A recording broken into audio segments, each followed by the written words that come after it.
नमस्कार नमस्कार my dear friends. जैसा कि मैंने आपसे कहा था कि कुछ प्यारी कहानियाँ आपके साथ शेयर करता रहूँगा। आइए बात करते हैं आज एक बहुत मार्मिक कहानी की, जो कहीं ना कहीं आपको टच करने वाली है।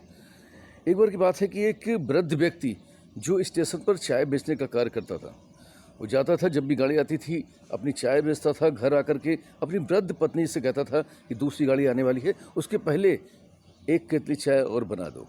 और ये क्रम लगातार चलता रहता था।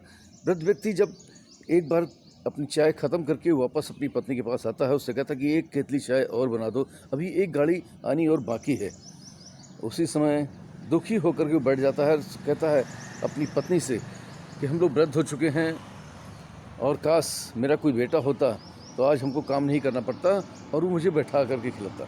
और इस बात को लेकर दोनों वृद्ध दंपति बहुत दुखी होते हैं। खैर, फिर भी वो चाय की केतली लेकर जाता है और स्टेशन पर जब चाय डिलीवर कर रहा होता है तो देखता है कि एक वृद्ध दंपति सुबह से एक बेंच पर बैठे हुए हैं। लगातार उसकी नज़र कई बार उनके ऊपर पड़ी, उससे रहा नहीं गया। उसने उस वृद्ध दंपति के पास जाकर पूछा कि आप यहाँ सुबह से बैठे हुए हैं, आखिर क्या बात है, आपको कहाँ जाना है?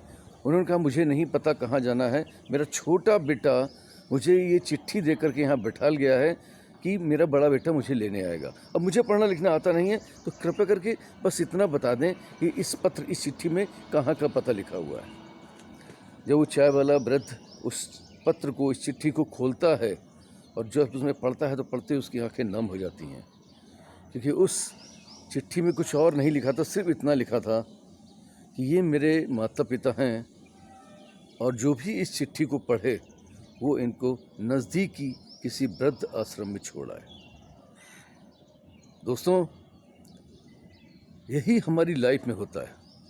हम दुखी होते हैं, हताश होते हैं, कभी पुत्र की इच्छा होती है, कभी जो भी चीज़ें हमारे मन में आती हैं वो सारी चीज़ें एक उम्मीद के रूप में हमारे अंदर डेवलप होना शुरू हो जाती हैं और वो उम्मीद इतनी ज़्यादा बढ़ जाती है कि वो हमारे दुखों का कारण बन जाती है।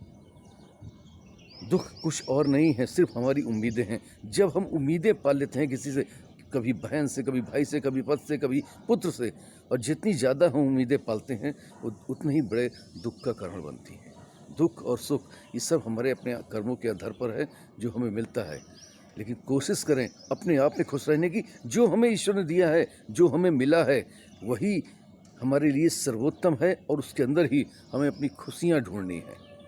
उम्मीद हमें कहीं ना कहीं दुखों की तरफ लेके जाती है, क्योंकि जब हम नाउम्मीद होते हैं तो टूटने लगते हैं। दोस्तों, उम्मीद न पाल करके जो हमारे पास है उसमें खुश रहने की कोशिश करें। Wish you all the best my dear friends. आपसे फिर मिलूंगा किसी प्यारी कहानी के साथ। आपका दोस्त पीयूष रंजन। नमस्कार।